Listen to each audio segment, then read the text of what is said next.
Assalamualaikum warahmatullahi wabarakatuh. Alhamdulillahirrahmanirrahim. Wassalatu wassalamu ala asrafil anbiya wal mursalin Sayyidina Muhammad wa ala alihi wa sahbihi ajma'in. Saudara sekalian, berjumpa lagi Ansar Akil Channel. Pada kesempatan ini kita akan melanjutkan pembahasan mengenai organisasi privat atau organisasi swasta.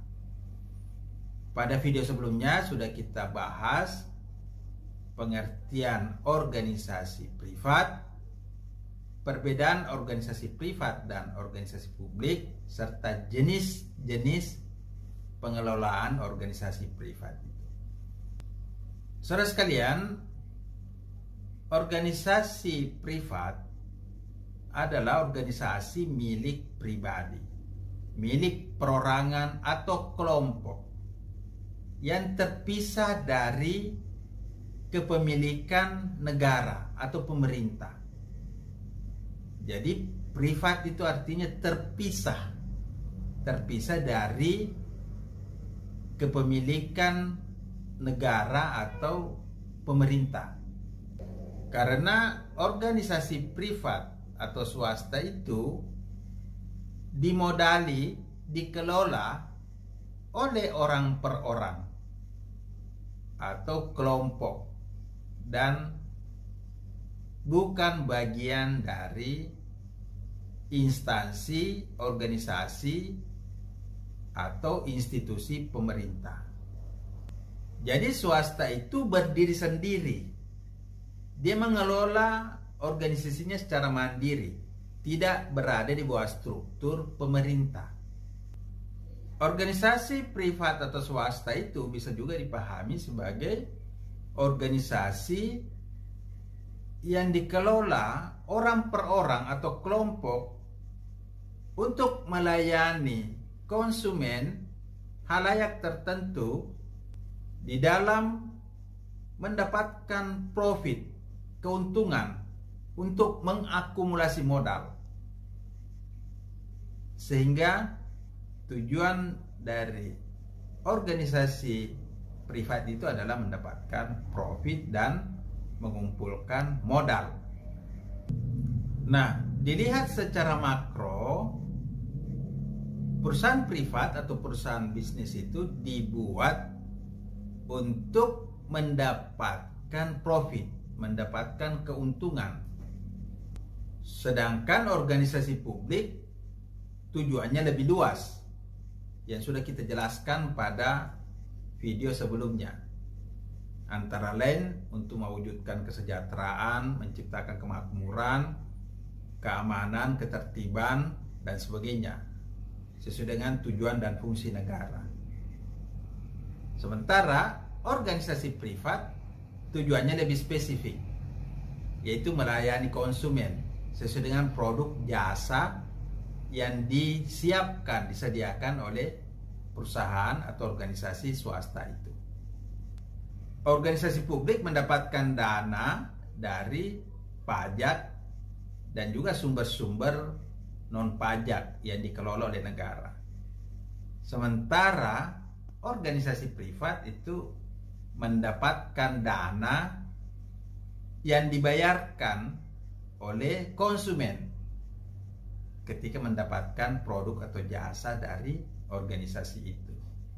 Organisasi bisnis ini lebih berpedoman pada hukum pasar. Hukum pasar itu bagaimana melayani konsumen dengan sebaik-baiknya, dengan secepat-cepatnya untuk memenuhi kebutuhan pelanggannya. Sehingga organisasi privat itu lebih kreatif, lebih inovasi, karena lebih bebas melihat bagaimana memenuhi kebutuhan-kebutuhan konsumen itu sesuai dengan perkembangan pasar maupun kompetisi yang ada di dalam masyarakat. Kalau organisasi publik, yaitu penuh dengan aturan, penuh dengan prosedur, dan tidak semudah itu prosedur-prosedur itu diubah. Tapi dalam organisasi bisnis bisa saja satu prosedur itu diubah dengan cepat agar organisasi itu bisa beradaptasi dan secepat mungkin bisa melayani masyarakat untuk mencapai profit yang sebesar-besarnya.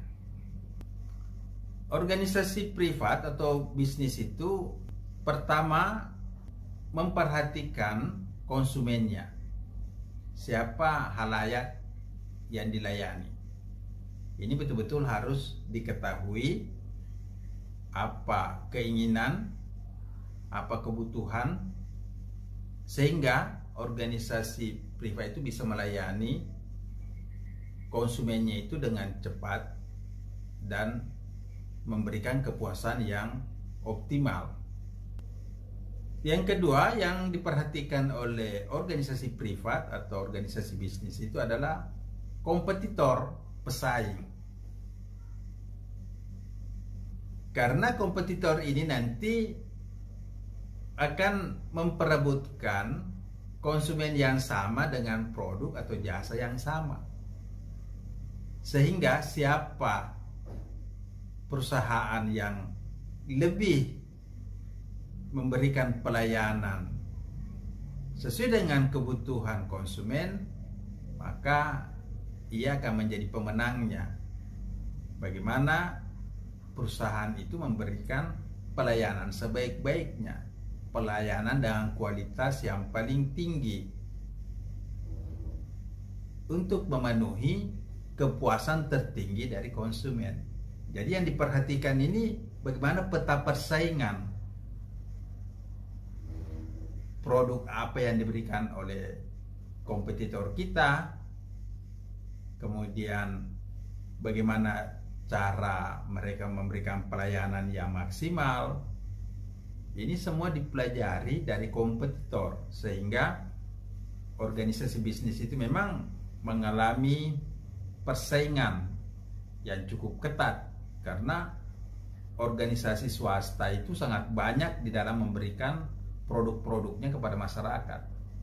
Berbeda dengan organisasi publik yang memberikan pelayanan secara monopoli kepada masyarakat.